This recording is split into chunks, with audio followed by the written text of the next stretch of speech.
The eyes of God looked upon the earth. What he saw was not light. Darkness filled the hearts of men. The world moved without rest. People hurried through their days, chasing wealth, chasing pleasure, chasing power. Their lives were always busy, yet their hearts were never still. They did not know where they were going. Their days were full of noise. And power rested in the hands of a few, and many were left with nothing. The poor labored without reward. Debts grew heavier with each passing day. Homes were filled with hunger. Hearts were filled with anger, and families were broken under the weight of want. The land was filled with disorder. People lived without peace. Arguments filled the streets. Greed replaced trust. Violence became ordinary. Those with wealth rose above the rest. They ruled through power, not fairness. Guards enforced their will. The poor were pushed aside, silenced, and broken. Land was taken through force and deception. Agreements were written to favor the rich. Families were dragged from fields they once called home. Children watched as inheritance was stolen. Keep moving. This was the Don't world people stop. accepted as normal. A world where authority stood above justice. Power did not stop at land and law. It marched forward with weapons. Armed men rode into villages without warning. Fire followed their footsteps.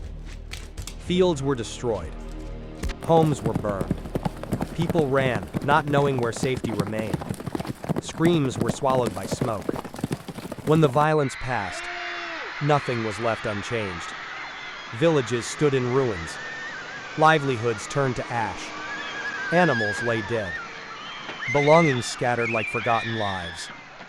Those who caused the destruction rode away, leaving silence behind. This was a world where strength ruled, and mercy had no place. As violence spread outside, decay grew within. People gathered not to rebuild, but to escape responsibility.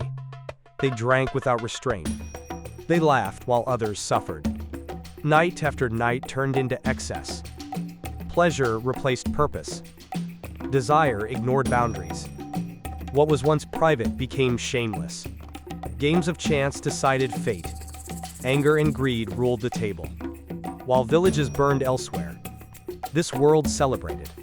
A society distracted by indulgence, blind to the ruin it was becoming. From above, nothing was hidden. God saw injustice spreading across the land. The powerful were dishonest. The poor were suffering. People had forgotten their purpose. They lived for pleasure, ignoring responsibility and righteousness.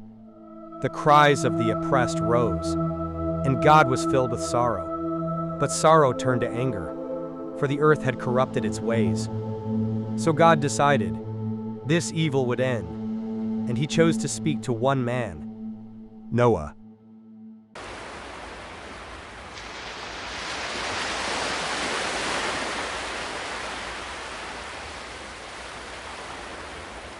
That night, Noah saw visions of destruction, rising waters, dark skies, a world crying out.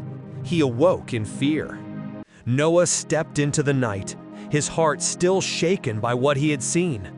Under the silent stars, he fell to his knees and prayed, seeking understanding. The desert stood still. The wind softened. Then a quiet light appeared before him. Not sudden, not fearful, but holy. And Noah knew he was no longer alone. Then God appeared in light and spoken to Noah. Noah, the earth has become filled with violence. Humanity has corrupted its ways, and destruction is approaching. Waters will rise across the land, and life will be swept away. But I have chosen you. Listen carefully and do not be afraid, for through you life will be preserved. Then God continued to speak to Noah. Noah, I will guide you and help you build the ark. Make it strong and true, 300 cubits long, 50 cubits wide, and 30 cubits high. Use the wood I will show you, and build it exactly as I command. Do not be afraid. I will be with you every step of the way." At dawn, Noah spoke to his family, sharing the command he had received.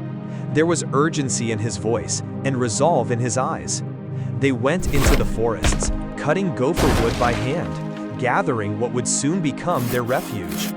Each beam was shaped with care, each plank prepared under unseen guidance. Day by day, the work continued, without certainty, without applause. Hands grew tired, but purpose remained. What began as faith now became obedience in motion.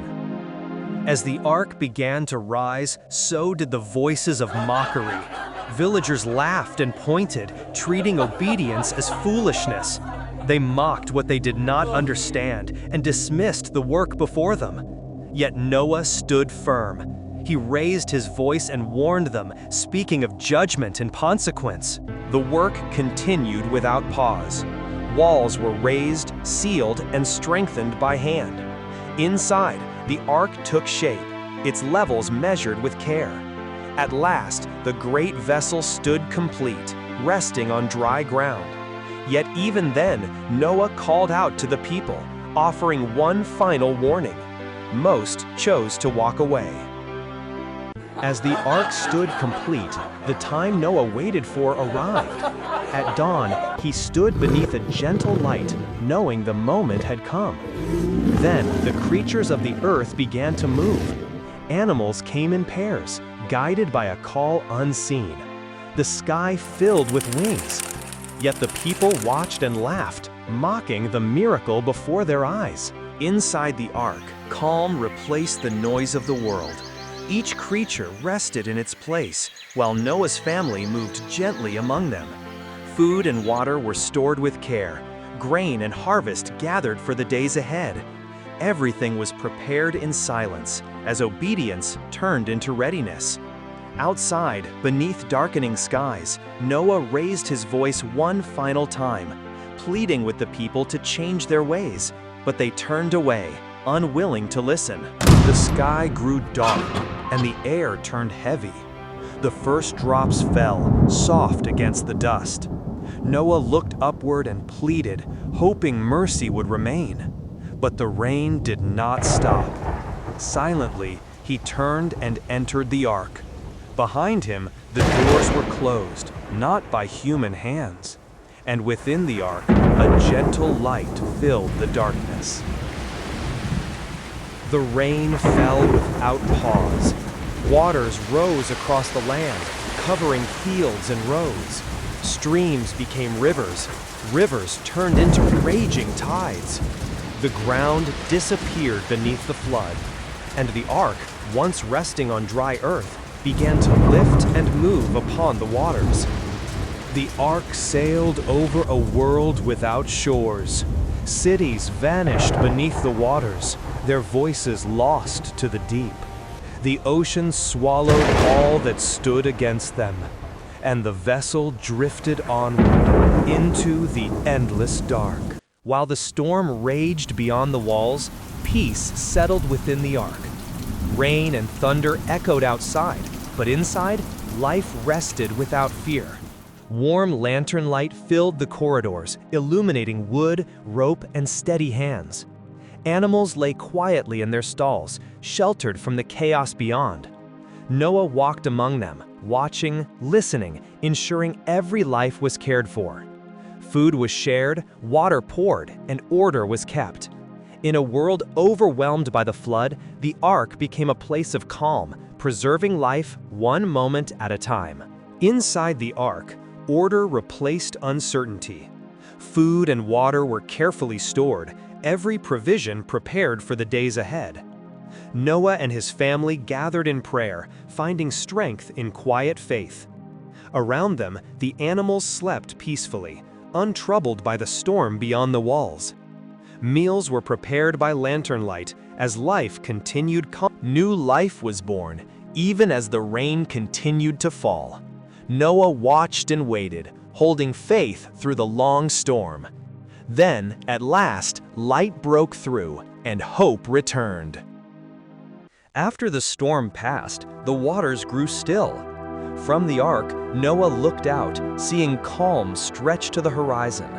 The ark rested upon the mountains, firm after the long flood.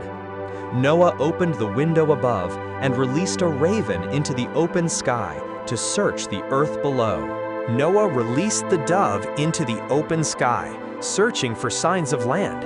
It soon returned, finding no place to rest. Noah waited in quiet hope, trusting that the answer would come. Once more, Noah released the dove, watching it disappear into a brighter sky.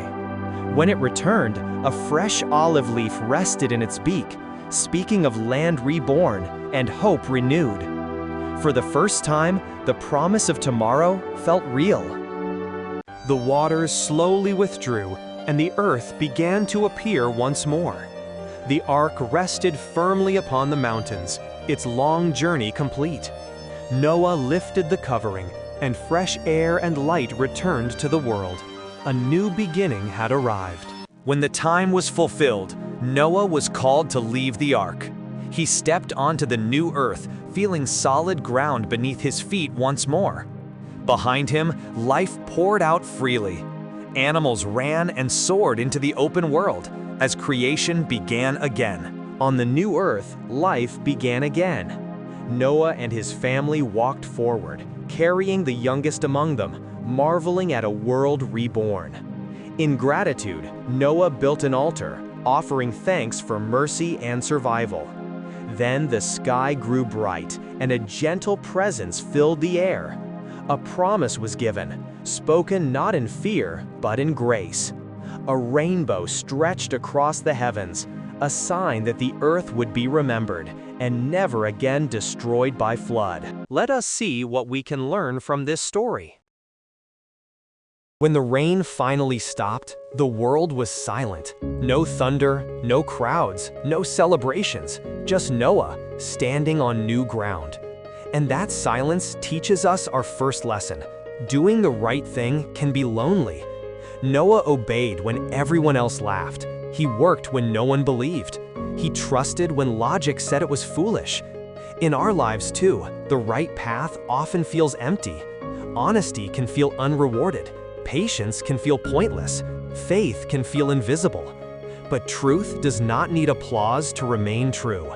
The second lesson is about obedience before understanding. Noah didn't know when the rain would come. He didn't know how long it would last.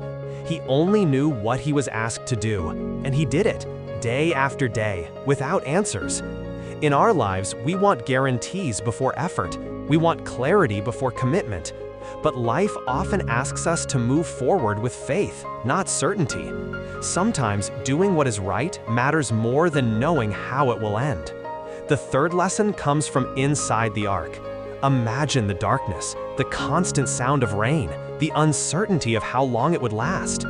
Inside the ark, it may have felt like God was silent, but silence does not mean absence.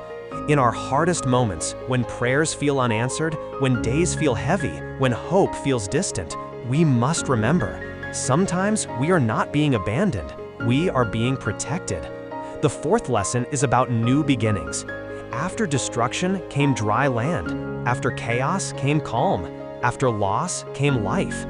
The flood was not the end of the story. In our own lives, endings often feel final. A failure, a heartbreak, a loss.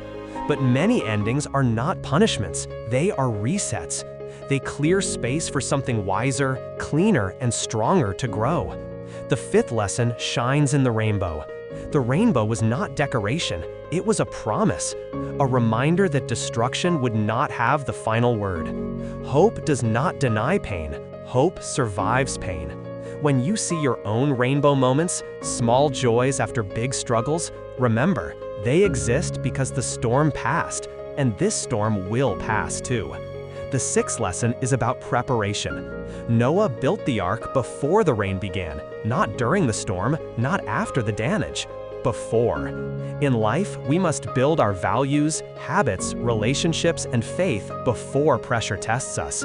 Preparation saves us when panic cannot. And finally, the greatest lesson of all. The story of Noah is not about rain. It is about trust. It is about standing firm when the world moves the other way. It is about choosing integrity when compromise feels easier. It is about believing that goodness still matters.